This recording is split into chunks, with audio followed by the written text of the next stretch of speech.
에스겔 9장 1절로부터 있는 말씀을 제가 먼저 낭독하겠습니다. 그가 큰 소리로 내 귀에 외쳐 가라사대 이 성읍을 관할하는 자들로 각기 사륙하는 기계를 손에 들고 나오게 하라 하시더라. 내가 본적 6사람이 북향한 윗문 길로 쫓아오는데 각 사람의 손에 사륙하는 기계를 잡았고 그 중에 한 사람은 가는 베옷을 입고 허리에 서기관의 먹그릇을 찼더라. 그들이 들어와서 놋 제단 곁에 서더라. 그룹에 머물러 있던 이스라엘 하나님의 영광이 올라 성전 문지방에 이르더니 여호와께서 그 가는 베옷을 입고 서기관의 먹그릇을 찬 사람을 불러 이르시되 너는 예루살렘 성읍 중에 순행하여 그 가운데 행하는 모든 가증한 일로 인하여 탄식하며 우는 자의 이마에 표하라 하시고 나의 듣는 데서 그 남은 자에게 이르시되 너는 그 뒤를 쫓아 성읍 중에 순행하며 아껴 보지도 말며 긍휼을 베풀지도 말고 쳐서 늙은 자와 젊은 자와 처녀와 어린 아이와 분녀를 다 죽이되 이마에 표 있는 자에게는 가까이 말라. 내가 내 성소에서 시작할지니라 하시매 그들이 성전 앞에 있는 늙은 자들로부터 시작하더라. 6절까지만 제가 읽겠습니다. 여러분, 이 에스겔 9장은 매우 의미 있고 또 매우 심각한 내용을 기록하고 있습니다. 여러분, 이 말씀들을 과거에도 우리가 많이 보아왔던 말씀이고 또 생각을 많이 했던 말씀입니다. 그러나 우리가 지금까지 어떤 사람의 입술로 이 에스겔 9장의 해석을 시원하게 설명을 하거나 또 해석을 하시는 그런 설교를 저는 들어보지를 못했습니다. 아마 여러분도 비슷하리라고 믿습니다. 여러분, 이 말씀은 매우 의미가 있는 말씀이에요. 성읍을 가난하는 자들을 무슨 기계를 들고 나오라? 사륙하는 기계, 멸망시키는 기계를 가지고 나오라. 그렇게 하는데 이제 2절에 보니까 6사람이 어디로 향했어요? 이 북쪽에 누가 계십니까? 하나님의 보좌가 있는, 하나님 계시는 곳이죠. 그 길로 쫓아오는데, 그런데 그 중에 6사람 중에 한 사람은 어떻게 해요? 베옷을 입고 허리에 서기관의 먹그릇을 찼더라. 그들이 들어와서 놋 제단 곁에서. 그런데 6사람이 처음에는 얼핏 보면 6사람이 다 뭐를 들고 나온 것 같아요. 그런데 그 2절에 보면 6사람이 모두가 아니고 한 명은 서기관의 먹그릇을 찬 그런 사람으로 표현하고 있습니다. 자, 그리고 난 다음에 4절에 보면 이들에게 이르기를, 근데 이들에게 이르는 것은 누구한테 이르는 겁니까? 지금 여기 인치는 그 서기관의 먹그릇을 찬 사람에게 이야기합니다. 너는 예루살렘 성읍 중에 순행하여 그 가운데 행하는 모든 가정, 그러니까 8장에서 보여줬던 그런 가정한 일들을 보고 울며 탄식하는 자들의 이마에 뭐를 치라? 인을 치라. 먼저 그러니까 그 서기관에게 뭐는 인치는 작업을 먼저 하도록 합니다. 인치는 자를 먼저 하도록 합니다. 그리고 5절 나의 듣는 데서 또 그 남은 자는 누굽니까? 아니죠. 5천사. 그러니까 사륙하는 기계를 가진 이 남은 5천사를 이제 남은 그 뒤에 남은 자를 이야기합니다. 앞에는 누가 있고요? 먹그릇 찬 가는 베옷을 입은 서기관 비슷한 사람이 서 있고 그에게 표를 하라고 한 다음에 그 남은 자 몇 명이죠? 5명에게 이르기를 너는 이 인치는 자를 쫓아서 성읍 중에 순행하여 아껴 보지도 말고 긍휼을 베푸지도 말고 쳐서 어떻게 해요? 늙은 자, 젊은 자, 처녀와 어린아이와 부녀를 다 죽이되 이마에 표 있는 자에게는 어떻게 해요? 가까이. 그런데 누구도 죽이라? 여기에 특별한 일이 이야기가 있는데 누구도 죽이라 그랬어요. 뭐 어른들 죽이는 거는 우리가 이해할 수 있는데 어린아이도 죽이라. 그럼 어린아이가 죄가 있나요? 죄가 없는 아이도 어떻게 해버리라? 죽이라. 뭐 어떤 사람들은 어린아이는 죄가 없기 때문에 구원받는다 이렇게 하는데 여기는 보니까 아닌 것 같아. 살려고 하는 천사에 의하여 누구도요? 어린아이도 다 죽이라. 이렇게 여기에 이야기하고 있습니다. 그리고는 7절에 보면 성전에서 시작하라 그렇게 하고 난 다음에 그가 또 이르시되 너희는 성전을 더럽혀 이제는 성전을 어떻게 해버리라고요? 아주 막 더럽혀버리라. 시체로 모든 뜰에 채우라. 너희는 나가라 하시매 그들이 나가서 성읍 중에서 치더라. 자, 시체들을 다 어디에 끌어모은다고요? 성소에 끌어모으라. 여러분 이거 얼핏 생각하니까 주 70년에 예루살렘이 멸망을 할 때에 유대 사람들이 다 어디로 모여들었어요? 성소에 모여들었습니다. 거기 가면 어떻게 할까? 구원을 받지 않겠는가? 그래서 성소에 들어왔는데 거기서 다 그들이 어떻게 했어요? 죽어서 성소를 어떻게 했습니까? 아주 성소를 더럽혀버렸습니다. 바로 보니까 여기도 그런 현상이 또 일어나는 거예요. 자, 여러분 이게 뭔가 우리에게 뭔가 깊은 정말 진리와 깨달음을 주시려고 하는 것 같아요. 제가 이 5 천사를 깨닫기 전에는 이걸 해석할 길이 없었어요. 이걸 어떻게 좀 설명을 할까? 그래서 도무지 손을 대지 못하고 여기에 서기관의 먹그릇을 찬 천사만 설명을 했습니다. 이 먹그릇을 찬 천사는 누구죠? 셋째 천사라는 것을 우리 화해 선지자가 말씀을 하셨기 때문에 그것만 이야기했지 나머지 5 천사에 대해서는 도무지 알 길이 없어요. 이제 이 5 천사를 깨닫고 난 다음에 이 여기에도 분명히 무슨 놀라운 비밀이 우리에게 간직하고 있다는 것을 짐작을 하면서 기도하는 마음으로 좀 연구를 해봤습니다. 이 가는 베옷을 입은 자들은 분명히 셋째 천사라는 것을 엘렌 G. 화이트이 말씀을 하셨어요. 그런데 그 11절에 가보면 뭐라고 이야기합니까? 자, 11절에 가는 베옷을 입은 자가 셋째 천사라면, 자 보세요. 인치는 천사라면 인치는 천사가 그 말이죠. 가는 베옷을 입고 허리에 먹그릇을 찬 사람이 복명하여 가로되 주께서 내게 명하신 대로 내가 어떻게 해요? 준행하였다. 이거 여러분 이 말을 딱 들으면 생각하는 연애신이 생각이 나지 않습니까? 어디에 말씀이 생각납니까? 예. 저기 보면 이제 279페이지에 보면 그 말이 나오죠. 279페이지 가운데 보면 나는 천사들이 하늘에서 왔다 갔다 하는 것을 보았다. 한 천사가 무슨 통을 가지고 잉크통, 서기관의 먹그릇을 찬 천사가 지구에서 돌아와. 하나님 예수님께 자기의 일이 끝났음을 보고하고 성도들의 뭐가요? 수요가 차서 인치는 삽이 맞췄음을 보고하였다. 여기 11절이 바로 뭡니까 이게? 이 보고에 내가 그대로 준행한 14만 4천인의 인치는 사업을 어떻게 하였나이다? 맞죠. 수요가 채워졌습니다. 그렇게 하고 난 다음에 예수님께서는 봉사하시던 그 법궤 안에서 봉사하시던 향로를 내 던지시는 것을 보았다. 그리고 그의 손을 지켜 드시고 다 이루었다. 그 다음에 이제 몇 천사가 활동을 할까요?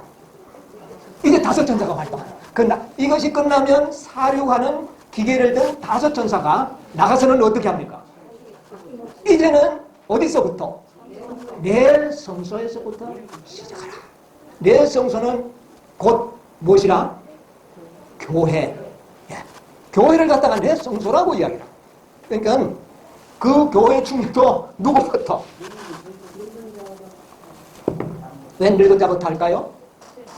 가장 빛을 많이 받고 오래 받았던 그 자부터 먼저 어떻게 하라? 치라. 이런 명령이네. 그러면 이 에스겔 9장의 시제는 언제입니까? 시제를 가만 보니까 언제예요? 언제의 사건을 에스겔 선지자에게 보여줍니까? 최소한도 은혜의 시기를 마칠 즈음 바로 5 천사의 기별이 선포되고부터 은혜 시기가 마칠 때까지의 상황을 계시로 보여준 것을 기록한 것입니다. 이게 맞아요. 네. 그래서 시제를 우리가 잘 좀 생각을 해봐야 되는데 셋째 천사가 뭐를 치는 천사다? 인치는 천사. 그래서 서기관의 먹그릇을 찬 이 자가 수를 세워서 인을 치니까 이제는 5 천사가 뭐 하는 겁니까? 쌀욕하는 겁니다. 여러분 이거 참 무서운 이야기예요. 지금 오늘 제가 하는 설교는 여러분이 마음이 깊은 설교가 아니고 아주 심각한 설교예요. 만약 우리가 인침을 받지 못한다면 어떤 일이 일어날 것인가? 여러분, 인침을 받지 못한다면 여러분과 저는 5 천사에 의하여 어떻게 됩니까? 몇 번째로 살육당할까요? 첫 번째로 살육을 당하는 자들이 될 것입니다. 여러분 놀랍지 않습니까? 인을 받지 않는 자는 첫 번째로 살육.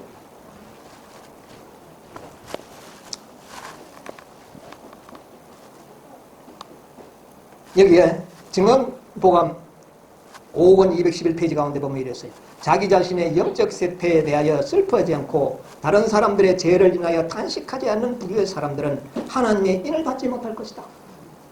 가는 베옷을 입고 서기관의 먹그릇을 찼다는 것은 이런 자들은 자신의 영적 세태, 이것을 갖고 가장 슬퍼하는 자들이 될 것이다. 자기의 죄 때문에 가장 슬퍼하는 자. 그 다음에는 다른 사람의 죄를 보고 마치 자기의 죄인 것처럼 또 뭐하는 자? 슬퍼하는 자들의 이마에 뭐를 치라? 여러분 인침을 받기를 원하십니까? 인침을 받으려고 그러면 첫째는 자신의 죄로 인하여 깊이 탄식하는 자들이 되어야 합니다. 그 다음에는요, 형제들의 죄를 볼 때에 어떤 사람들처럼 그를 책망하고 싶은 것이 아니라 저 형제도 나와 같이 연약하구나. 그래서 그 형제의 죄를 위해서 내가 눈물을 흘리면서 기도해주는 이런 자들의 이마에 표하라. 여러분, 우리의 정신이 어떤 정신이 되어야 하는지를 여기에 상징적으로 보여주고 있는 겁니다. 여러분, 인침을 받기를 원하십니까? 이런 자들이 되시길 바랍니다. 여러분, 자신을 위하여 슬퍼하고 또 우리의 이웃 형제들이 죄를 지을 때 그를 위하여 눈물을 흘리며 기도해 줄 수 있는 정신을 가진 자들의 이마에 하나님께서는 인을 치도록 할 것입니다. 그런 자들에게 인을 치겠다는 것입니다. 인을 받지 못할 것이다. 주님께서는 그 다음에 그분의 사자들, 그런데 이 5명을 갖다가 하이뿌이는 하나님의 사자들이라고 이야기합니다. 뭐를 들고 있는데요? 살육하는 기계를 가지고 있는 자들을 그분의 사자들, 살육하는 기계를 든 자에게 명령하였다. 그러니까 살육하는 기계를 든 자들도 뭡니까? 하나님의 사자들, 기별자들이라는 말입니다. 사자들은 뭐를 가지고 옵니까? 기별을 전하는 자들이 사자들입니다. 하나님의 기별을 전하는 자들이 사자들이에요. 그런데 그들이 뭐를 가졌다고요? 살육하는 기계를 가졌더라. 네, 이 잘 기억하시기 바랍니다. 그 다음에 목사들에게 보내는 것면 431페이지에 가운데 보면 당신의 교회와 국가들의 운명을 주장하시는 분께서 이 세상을 위해 성취되어야 할 최후의 사업을 수행하고 계신다. 당신의 천사들에게, 이 5 사람을 갖다가 천사들이라고도 표현을 합니다. 당신의 천사들에게 그분께서는 당신의 심판을 실행하라는 명령을 주신다. 그들의 각 손에 사륙하는 기계를 잡았고, 그러니까 천사들이 뭐를 잡고 있다는 겁니까? 사륙하는 기. 그래서 이 사륙하는 사람들을 갖다가 천사들이라, 사자들이라 그렇게 이야기를 하고 있습니다. 자, 그런데 그렇다면 이 사륙하는 천사들, 사람들이 누구냐는 겁니다. 누구냐는 겁니다. 여러분, 누구인 것 같아요? 그런데 왜 6 사람이 나왔거든요? 6 사람이. 그런데 5 사람이 나오면 참 해석하기가 우리들에게는 참 용이합니다. 그런데 몇 사람이 왔어요? 6 사람. 그런데 한 사람은 서기관에 먹그릇을 차고 5 사람은 뭐를 지었어요? 살육하는 기계를 잡았어요. 그러면 혹시 6 천사가 있지 않는가? 그래서 혹시 6 천사가 있는가 싶어서 연애신을 컴퓨터가 들어보고 이리저리 보고 저리 들어와도 어느 한 곳에 이 땅에 하나님의 기별을 전하는 자들로서, 사자로서, 천사로서 5 천사 이외에는 사자를 발견할 수가 없어요. 그래서 어떻게 이들이 그걸 천사들로 표현되어 있는가? 여러분, 첫째, 둘째, 셋째, 넷째, 5자는 다 하나님의 뭡니까? 사자들이요? 천사들이요. 그런데 살육하는 기계를 가진 자들은 몇 사람이라고요? 5 사람. 그러니까 이 5 사람만 딱 보면 우리가 믿고 있는 5 천사의 기별과 어때요? 동일한 겁니다. 그럼 살육하는 기계가 뭐를 살육하는 기계로 말하고 있는가? 여러분, 사람을 죽이는 기계가 뭐가 죽이는 기계냐고 말이에요. 이걸 우리가 연구할 필요가 있어요. 이걸 연구하면 다섯 사자, 천사가 누구인지를 좀 알 수가 있어요. 사료하는 기계. 자, 우리 성경에 보면 이런 말씀이 좀 있습니다. 한번 찾아보겠어요. 마태복음 10장 34절에 있는 말씀 한번 읽어볼까요? 10장 34절에 내가 세상에 무엇을 주려? 화평을 주려 온 줄로 생각지 말라. 화평이 아니요 뭐를 주러 왔노라? 검을 주러 왔노라. 이 검이 뭡니까? 이 검은 일단 뭐 하는 겁니까? 죽이는 거예요.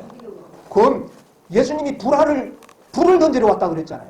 그리고 검을 가지고 왔다. 그래서 이 검은 뭐 하는 겁니까 지금? 죽이는 것이에요. 예수님께서 뭐 하러 왔다고요? 죽이러 왔다. 좀 말이 이상하지만 영문맥으로 봐서는 그렇습니다. 내가 세상에 뭐를 주러 온 것이 아니라 복을 주러 온 게 아니고 불안시키러 왔다. 그리고 뭐를 가져왔다? 사료하러 왔다 이 말이에요. 한번 잘 세게 들으세요. 예. 그러니까 예수님 오해한다 이렇게 생각하면 안 됩니다. 자, 그 다음에 히브리서 4장 12절. 히브리서 4장 12절요.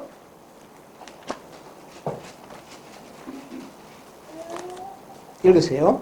하나님의 말씀은 살았고 운동력이 있어 좌우의 말씀 어떤 검보다도 예리하여 혼과 영과 및 관절과 골수를 찔러 쪼개기까지 하며 거기까지 보겠습니다. 여기 보니까 뭐가요? 말씀이 뭐라 그랬어요? 검이라고 그랬어요. 그런데 무슨 검이라고 그랬어요? 말씀검이라. 예. 이 검도 또 이 죽일 수도 있고 살릴 수도 있어요. 이 검은 죽일 수도 있고 살릴 수도 있어요. 자, 그 다음에 계시록 19장 15절 한번 누가 읽으실랍니까? 그의 입에서 이한 검이 나오니 그것으로 만국을 치게. 자, 여기 보니까 뭐라 그랬어요? 그 입에서 이한 검이 나오니 만국을 뭐 하겠다? 치겠다. 이건 죽이는 겁니까? 살리는 겁니까? 죽이는 거예요. 그의 입에서, 그는 누굴까요? 예수님의 입에서 나오는 검이 이한 검이 나오는데 뭐를 쳐버리겠다? 만국을 치겠다.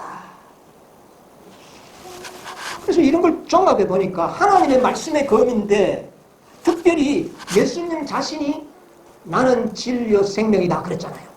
복음이잖아요. 예수님에 관한 모든 기록들은 다 복음이잖아요.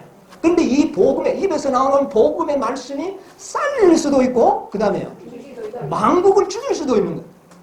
그런데 지금 에스겔에서 이야기하는 것은 살리는 것이 아니라 무엇으로 나옵니까? 죽이는 말씀으로 나옵니다. 죽이는 것도 무엇으로 죽인다? 말씀. 그것을 갖다가 검이라 그랬고 그 말씀 자체가 살려고 하는 뭐가 되는 겁니까? 기계가 됩니다. 놀라운 일이죠. 하나님께서는 말씀으로 우리를 살리기도 하지만 말씀으로 우리를 또 뭐 하기도 합니까? 죽이기도 합니다. 그런데 이 에스겔 9장에는 모조리 죽이는 겁니다. 뭐가 없으면. 이마에 표가 없는 자들은 무조건 다 죽이는 거예요. 그런데 그때는 무엇으로 죽이는 겁니까? 말씀으로 죽이는 거예요. 자, 지금까지 죽이는 것은요. 율법과 복음 어느 것이 죽이는 것이었어요. 지금까지는. 복음은 무엇이고요? 살리는 것이요. 율법은 죽이는 겁니다. 여러분 율법이 지금까지 우리를 죽였어요. 죄 지은 자를 죽입니다. 그러나 복음은 어땠어요? 지금까지 계속 살리는 일만 했습니다. 그런데 이 에스겔 9장은 인치는 사비, 인을 치는 천사가 인치기까지는 수호가 있었어요. 그동안은 뭐 했다는 겁니까? 살리는 일을 했어요. 무슨 말인지 아세요? 이 천사들이 인치는 사비 마칠 때까지는 이 복음을 통하여 뭐만 했어요? 살리는 일을 했어요. 그러나 인치는 천사가 인을 마쳤습니다 하면 그 다음에 뭐 하는 거예요? 쌀육하는 기계를 그때 쌀육하는 기계를 가지고 죽이는 거예요. 지금까지는 뭐가 쌀육하는 기계였다고요? 율법이. 그런데 율법보다 복음이 살육하는 그 범위도 넓고 더 완벽하게 죽이는 기계가 됩니다. 여러분 율법은 어떤 자만 죽입니까? 죄를 짓는 자만 죽이는 것이 율법입니다. 그런데 복음은요. 죄를 짓지 않는 자도 죽이는 겁니다. 어린아이는 죄를 지었나요? 안 지었나요? 안 지어도 복음은 어떻게 합니까? 죽입니다. 율법은 어린아이는 죽이지 않습니다. 율법은 반드시 죄를 짓는 자에게 사형을 늘어내요. 그러나 복음은 뭐만 없으면 표 없으면 죄가 있고 상관이 없어요. 따지지를 않아요. 표 없는 자는 무조건 어떻게 돼요? 이것이 복음의 기능입니다. 여러분 복음의 이중성이 여러분 이해하고 계셔야 되는 겁니다. 첫째는 뭐 하는 기능이에요? 살리는 것입니다. 그러나 인을 다 치고 난 다음에 복음은 뭐예요? 그때는 율법으로 죽이지 않습니다. 율법으로 죽이려고 하면 니 어떻게 했나 어쨌나 다 물어봐야 조사를 해야 돼요. 그러나 이 복음은 어떻게 죽이는 겁니까? 이마에 인이 보이지 않으면, 이거는 천사들만 읽을 수 있는 표라고 그랬잖아요. 이 표가 없는 자는 복음은 어떻게 해요? 어린아이든 부녀자든 어떤 사람도 상관없이 다 죽이는 거예요. 여러분 뭐가 무서운 겁니까? 여러분 복음의 이중성을 이 에스겔 9장은 이야기하고 있는 것입니다.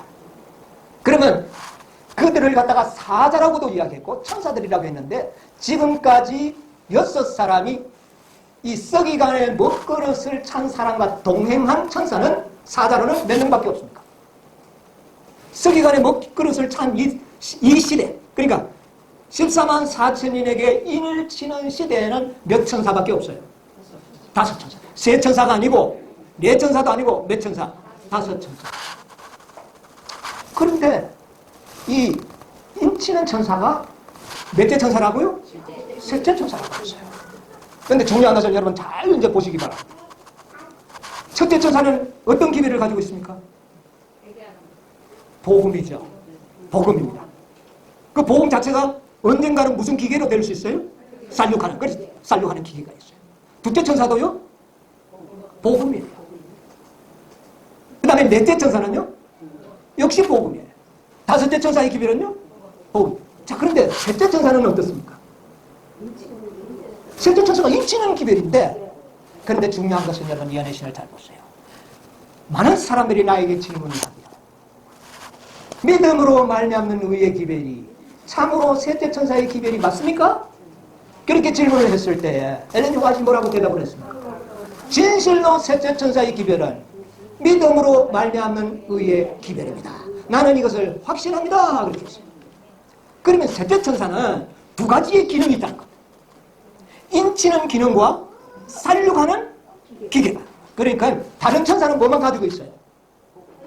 살육하는 기계만, 복음만 가지고 있어요. 그러나 셋째 천사는 율법으로 인을 치고, 여러분이 지금까지는 복음이 살리는 일을 했는데 마지막 이 인치는 사업에 끝날 때까지는 이 죽일 때는 율법으로 인을 받은 자들만이 사는 겁니다. 그러니까 율법이 뭐를 하는 겁니까? 살리는 일을 하는, 반대가 돼버리죠. 여러분 셋째 천사의 이 율법은 하나님의 품성의 뭡니까? 사본이에요. 결국 복음으로 말미암아 하나님의 율법의 사본인 품성을 닮은 자들을 제외하고는 다 어떻게 되는 건가? 다 죽는 거예요. 그러니까 하나님의 율법과 같은 사람, 그 말은 다시 말하면 품성이 하나님의 품성과 일치되는 그들은 표를 하고 일치되지 못한 자들은 다 어떻게 하나? 다 죽입니다. 그래서 셋째 천사만큼은 율법과 복음을 다 가지고 있는 천사예요. 그러니까 셋째 천사는 두 사람을 표상하기 때문에 6사람이 되는 것입니다. 그러나 실제적으로는 어떻게 되는 겁니까? 5이에요. 무슨 말인지 이해하십니까? 그래서 6명이 따로 있는 것이 아니라 셋째 천사가 인을 치기도 하고 또 그 다음에 살리는 길을 또 전하는 두 사람을 대표하고 있다는 겁니다. 그러나 실제적으로는 5명. 그래서 처음에는 얼핏 보면 다 살려가는 기계 같아 보였는데 한 명만 그렇게 돼요. 그래서 이 5명이 살려가는 기계를 가졌다는 것은 복음을 전하는 천사들이다. 여러분 무슨 말인지 이해하십니까?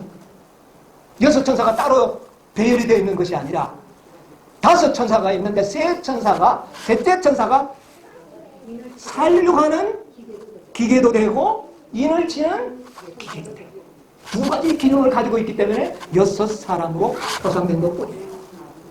그래서 이 5천사에 의하여 살육하는 일이 벌어지는데 그 지점이 바로 인치는 사업이 수요가 찼을 때 그 일은 어떻게 돼요? 삽시간에 이루어질 사건을 에스겔 9장은 예언적으로 상징적으로 보여준 것입니다. 무슨 말인지 이해하십니까?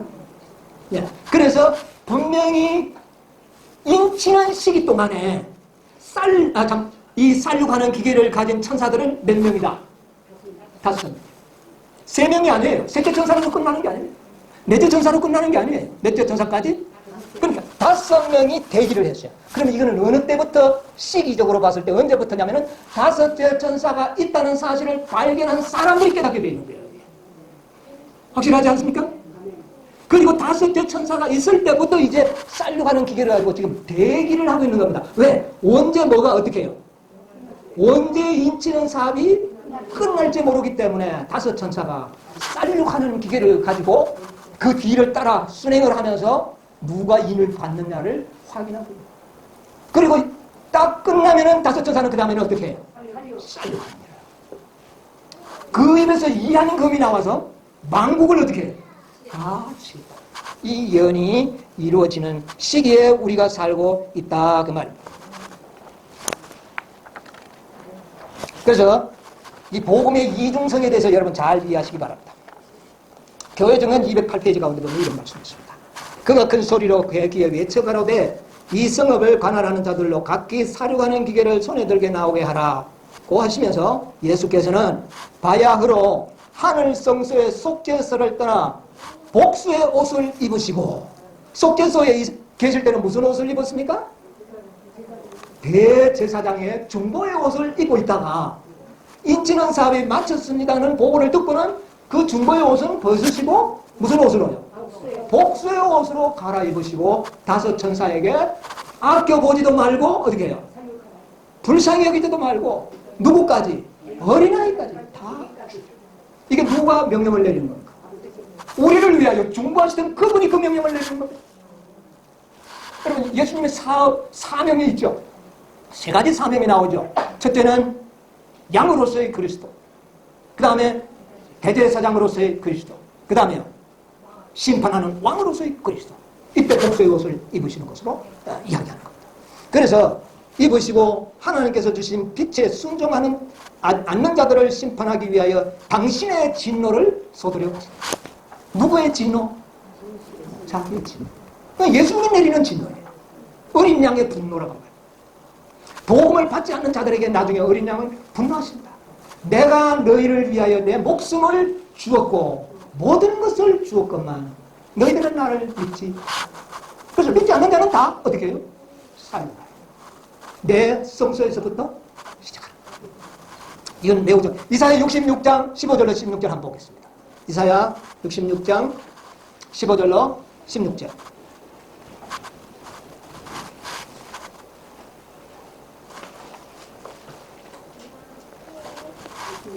보라, 여호와께서 불에 옥리되어 강림하시리니 그 수레들은 해리바람 같으리로다. 그가 혁혁한 위세로 노를 베푸시며 맹렬한 화염으로 견책하실 것이다.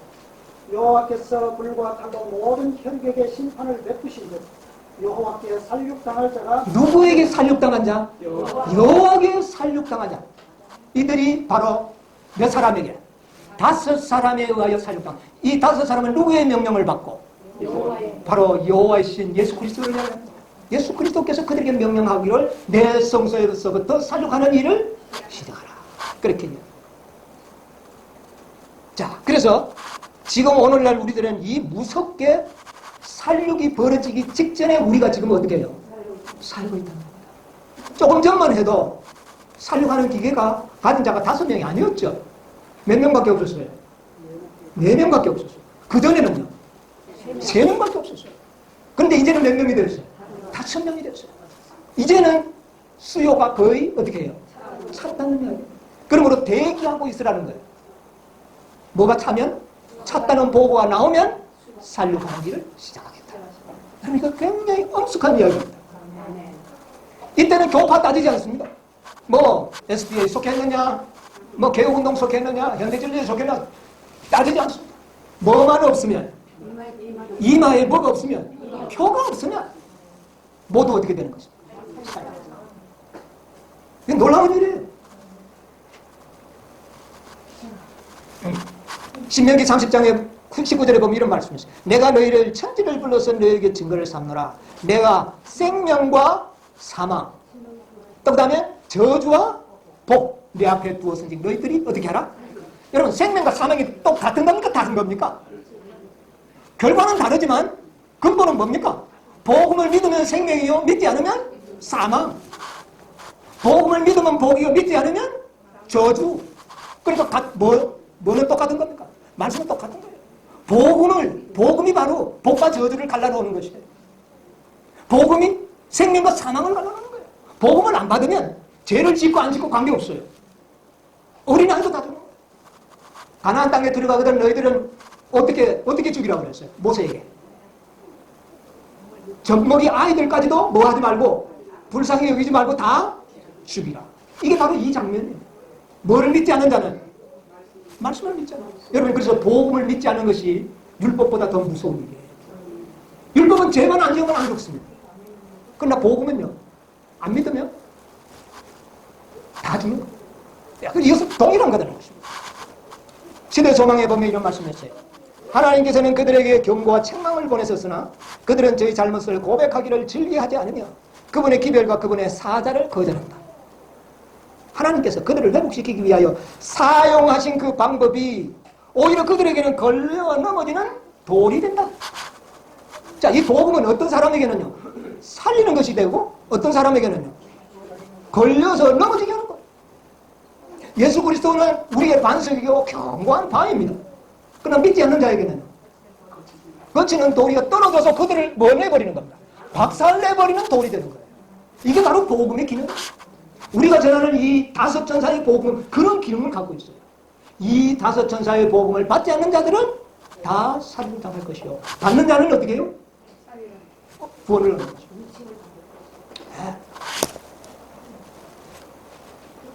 시대서만 599페이지 가운데 이런 말씀이 있어요.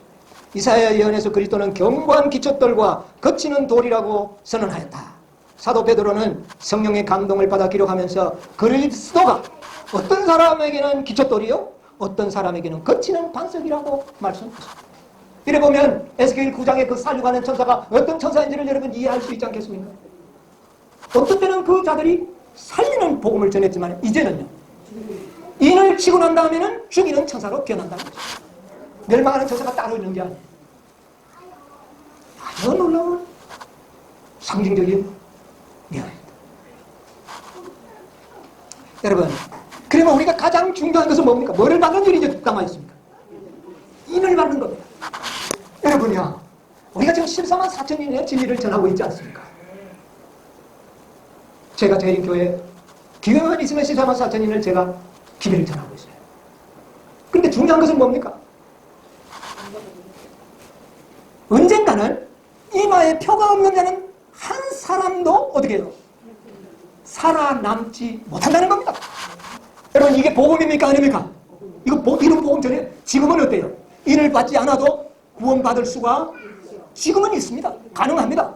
그러나 언젠가는 이 표를 받지 않으면 어떻게 된다고요? 다 사라집니다. 그럼 이걸 전해줘야 됩니까? 안 전해줘야 합니까? 만약에 이것을 안 전해준다면 그 피가 누구에게 있을까요? 우리에게 있는 거죠. 그 기회를 받아야 할 자들이 누굴까요?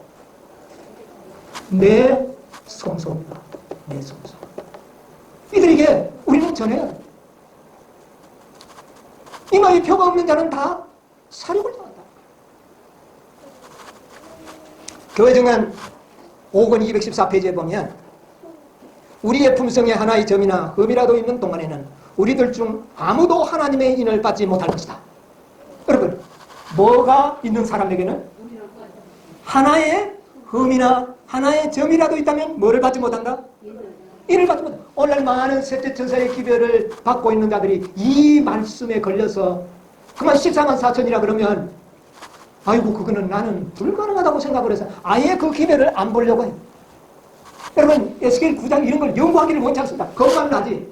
암만 읽어봐야 이해도 안 가고 겁이 나니까 아예 안 보는 거예요. 흠과 점이 없는 자들에게만 뭐가 쳐진다? 인이 쳐질 것이다. 이건 매우 놀라운 일이에요. 여러분 아무리 우리가 노력하고 기도하고 아침에 기도할 때 주님 내가 오늘도 흠과 점이 없는 생애를 살도록 해주십시오. 기도를 하고 저녁 때 딱 보고 생각해보면 흠과 점이 있어요 없어요? 그러면 실망하지 않겠습니까? 실망하지 않을까요? 그래서 다섯째 천사에게는 놀라운 기회를 주어서 하나님께서 보내주신 것입니다. 다섯째 천사에 전하는 이 복음은요, 놀라운 복음이에요. 오전에 아침에도 다 인용됐지만 읽어드리지를 않았는데 이 시간에는 제가 좀 읽어드려야 되겠어요. 우리들에게 주는 복음이 뭡니까? 모두가 다 인을 받을 수 있는 방법을 제시해 주는 것이 다섯째 천사의 복음입니다. 여러분, 신뢰의 소망 762페이지 여러분 보십시다. 이거야말로 놀라운 복음이에요. 이 복음을, 이 언약과 이 약속을 받아들이기만 하면 우리는 뭐를 받을 수 있을까요? 인을 받을 수가 있는 겁니다, 여러분. 여러분, 하나님께서는 간음 베옷을 입은 천사들을 통하여 먼저 인치는 일을 하도록 하는 겁니다. 인을 받도록 하는 겁니다. 여러분, 이 천사를 통하여 인을 받아야 되는 겁니다, 여러분. 인을 받도록 하기 위하여 놀라운 기별을 주셨는데, 이 기별이 이미 쓰여진 지는 저 100년 전에 쓰여졌지만은 이 기별을 온전히 이해하고 깨닫기는 작금에 이르러서야 이 기별이 오늘날 우리들의 마음에 신금을 울려주고 있지 않습니까? 놀라운 일이죠. 자, 보겠습니다.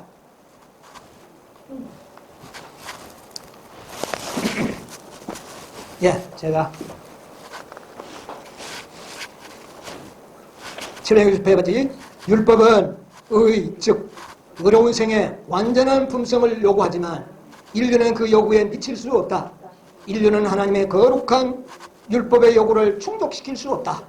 그러나 그리스도께서는 인간으로서 지상에 오셔서 거룩한 생애를 사시고 완전한 품성을 개발시키셨다. 그리스도께서는 그것을 받고자 하는 모든 자들에게 값없이 선물로 주신다. 여러분, 이건 약속입니까? 아닙니까? 언약 맞습니까? 이 언약을 믿으시게 되길 바랍니다. 선물로 주실 것이다. 이 선물을 받은 자는 인침을 받게 될 것입니다. 죽을 이유가 없는 것이에요. 예, 중요한 일이죠. 선물로 주신다. 언약. 그 다음에 봤어요. 그렇게 하면 그분은 당신의 생명은 그들의 이것을 믿는 사람들의 생명을 어떻게 한다? 대신한다. 이 선물을 받는 자에게 뭐를 주겠다? 생명을 주겠다. 여러분, 완전한 품성을 원하지 않는 자에게는 어느 시점에 가면은 영생도 없어지는 겁니다. 왜? 인칠 때 뭐가 없으면은 살려가는 기계를 가진 천사들이 뭐가 없는 자들은요? 인이 없는 자들은 다 죽어요. 그러므로 이 기별은 우리들에게 주어진 기별이라는 것이 확실합니다. 어느 때를 위하여 살려가는 천사들이 살려갈 때 살려을 당하지 않도록 하기 위하여 주어진 기별이란 말이에요. 뭐를 가진 자에게만 영생을 주겠다? 이 말씀에 의하면 완전한 품성을 받은 자에게만 영생을 주겠다. 이 말은 마지막 때에는 표가 없는 자들은 다 죽는다는 말과 동일한 것이에요. 그러니까 완전한 품성이 없는 자는 다 죽는다는 말이에요. 그러니까 완전한 품성을 가진 자는 안 죽는다는 거예요. 그러니까 영생의 조건이 지금은 믿으면 다 영생을 얻는데 영생을 얻어서 성화되어서 완전으로 가려고 이렇게 하는데 이제는 다섯째 천사부터는 뭐를 먼저 주는 겁니까? 품성을 먼저 주는 거예요. 품성을 주고 그 품성을 주여 나는 그것을 원합니다. 내가 그것을 갖기를 원합니다 하는 자들에게 영생을 보증하겠다는 겁니다. 무슨 말인지 아십니까? 전혀 다른 이야기입니다. 지금 첫째에서 넷째까지는 이런 보증을 하지 않았어요. 그러나 여기에서는 영원한 생명은 완전한 품성을 가진 자만이 얻을 수 있도록 이런 시기가 온다는 겁니다. 지금 저 옛날에 이 길을 적용하면 이거는 극단이 됩니다. 그러나 이제는 어떻게 될까요? 우리 이 목사님 옛날에는 장소가 중요했지만 이제는 뭐가 중요하다고요? 시간. 예, 옛날에는 그랬어요. 그러나 이제는 뭐가 중요합니까? 예, 때가 중요한데 지금 이때부터는 뭐가 중요하냐고 말이에요. 완전한 품성. 완전한 품성을 얻는 자만이 영생을 얻을 것이라는 거예요. 여러분 이거 이해해야 됩니다. 자, 그런 자에게 생명을 대신한다. 그 다음에요. 그런 자들에게 또 뭐를 주겠다? 그들은 과거의 모든 죄는 어떻게 하겠다? 여러분이요. 이를 완전한 품성을 추구하지 않는 자에게는 죄 용서도 무의미한 겁니다. 완전한 품성 안 되는 자들은요. 죄 용서해 주면 뭐합니까? 이미 없으면 다 죽는데요. 그러니까 마지막 복음은 완전한 품성을 가진 자들의 죄만 용서해 주는 거예요. 그런 때가 때가 온다는 겁니다. 그런 때가 온다는 겁니다. 아직. 지금은 아직 아니죠. 그러나 그런 때가 지금 미국에 어떻게 할 겁니까? 온다는 겁니다. 여러분 이것을 이해하고 계셔야 됩니다. 그런 자들의 죄만 용서를 받는다. 뿐만 아니라 그리스도께서는 하나님의 속성을 그런 사람들에게 어떻게 해요? 여러분 완전한 품성을 소망하지 않는 자들에게는요 속성 풀어넣어주면 뭐합니까? 믿음대로 되는 것이거든요. 믿음은 바라는 것이 뭐예요?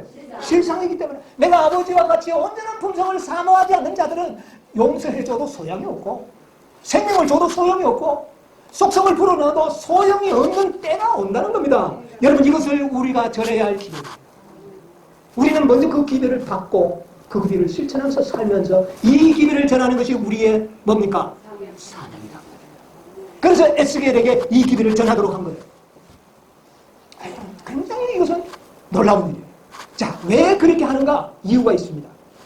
자, 그분은 인간의 품성을 거룩하신 하나님의 품성을 따라 형성하시어 영적인 힘과 아름다움을 지닌 뭐가요? 훌륭한 건물이 되게 하신다. 그리하여 바로 이 율법의 의가 어떻게 해요? 그리스도를 믿는 자에게서 성취되어야 한다. 여러분 율법의 의와 복음의 의가 같다 틀린다. 같다는 것이 이때에 증명이 되는 것입니다. 이게 구속의 열매들인 것입니다. 여러분 이 사명을 위하여 오늘날 우리가 부름을 받은 자. 지금 다섯 천사가 뭐 하고 있다고요? 다섯 천사가 인치는 게 아닙니다. 한 사람만 인치고 있어요. 다섯 사람은 뭐 하고 있어요? 쌀육하는 기계를 들고 대기하고 있는 사람. 지금 다섯째 천사의 시대부터는 다섯 천사가 대기하는 시대다. 그 말입니다. 그 말은 때가 임박했다는 겁니다. 여러분 나는 이 시대의 소망 762페이지를 이렇게 선명하게 우리에게 깨닫게 해주신 하나님께 감사하지 않을 수가 없습니다. 여러분 이 복음을 깨닫게 되면 마음에 참으로 평안이 있습니다. 이것이 주님께서 우리에게 주시는 평안입니다. 왜 우리가 불안합니까? 완전하게 안 되니까 그래요. 그런데 이 이런 놀라운 축복의 보증의 말씀이 언약이 우리에게 주어집니다. 여러분 언약궤를 맨 제사장들이 요단강을 건널 때에 제사장들이 먼저 건너 가버렸습니까? 그 궤를 메고 강종항에 서 있을 때 이 언약을 믿는 사람은 다 어떻게 했어요? 그러니까 결국은 믿음으로 말미암는 의다. 시작도 믿음으로 시작하고 마침도 믿음으로 시작한다. 그 믿음은 반드시 열매를 확실하지 않습니까? 여러분 다섯 천사의 기별 6명의 이 에스겔 9장의 말씀을 분명하게 여러분 이해하시게 되기를 바랍니다. 세 천사는 두 사람을 표상합니다. 인을 치는 천사와 또 복음을 전하는 두 가지의 기능입니다. 그래서 엘렌 G 화이트이 힘주어 말한 거예요. 진실로 셋째 천사의 기별은 믿음으로 말미암는 의입니까? 지금 확실히 그렇더라. 역시 셋째 천사가 뭐 가진 천사다? 살육하는 기계를 복음을 가진 천사. 이 복음의 이중성 이것을 우리가 이해를 해야 되는 것입니다. 더정은 212페이지에 보면 우리 자신의 행동의 방향이 우리가 살아계신 하나님의 인을 받을 것인지 살육하는 기계에 의하여 베어질 것인지를 결정하는 것이다. 여러분 이 말씀을 믿으면 인을 받을 것이고 안 믿으면 뭐 하는 겁니까? 살육하는 기계에 죽임을 받아. 살육하는 기계의 말씀이 따로 있고 따로 있는 게 아니에요. 이 말씀을 믿지 않으면 살육, 믿으면 표를 받아. 여러분 인을 받을 수 있는 확실한 방법을 우리에게 알려주시지 않습니까? 이 놀라운 복음을 주신 우리 하나님께 감사해야 되겠습니다. 여러분 우리는 분명히 이 서기관의 먹그릇을 찬 그 인을 받는 백성들이 되시기를 바랍니다. 그 인칭인 기별을 또한 전하는 사자들이 되시기를 바랍니다. 그 외에 이 시간이 지나면 이제는 살려하는 일밖에 남은 것이 없습니다. 이제 바로 그때가 되었다는 사실을 여러분 기억하시고 정말 이 남은 때에 우리가 하나님 앞에 어떤 사람이 되어야 하는지를 우리는 잘 생각해야 되겠습니다. 이루시리라. 이 언약을 믿는 믿음의 백성들이 되시기를 간절히 바라면서 말씀을 마치겠습니다.